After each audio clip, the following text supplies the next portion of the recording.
On another stop in her campaign, Senator Kay Hagan met with military spouses in Cumberland County. Hagan listened to the concerns in the room. As Time Warner Cable News reporter Amanda Weber shows us, she also responded to TWC's criticism of her support of President Obama. Senator Hagan sat down with nearly a dozen Fort Bragg and Pope Army Airfield spouses at Spring Lake Mayor Chris Ray's home Monday.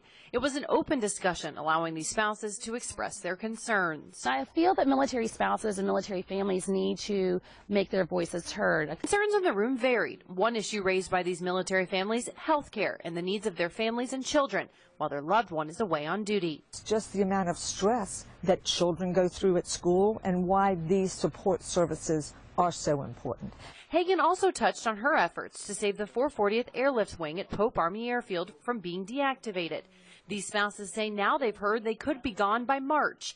Hagan says she'll look into this recent rumor. We've got legislation and we've got an agreement that says we need to be provided with much more of an in-depth answers to the questions that we've raised. Hagan also responded to remarks made by House Speaker Tom Tillis last week of her support of President Obama.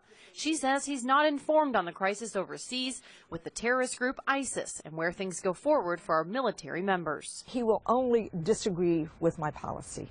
I think he owes the men and women of the military in North Carolina an answer to those questions, and he is not being forthright or forthcoming on any of these issues. After Monday's discussion, those in attendance say the chance to sit down and express issues does make a difference. She really sat down and listened. She engaged and asked the right questions. She was very familiar with all of these issues.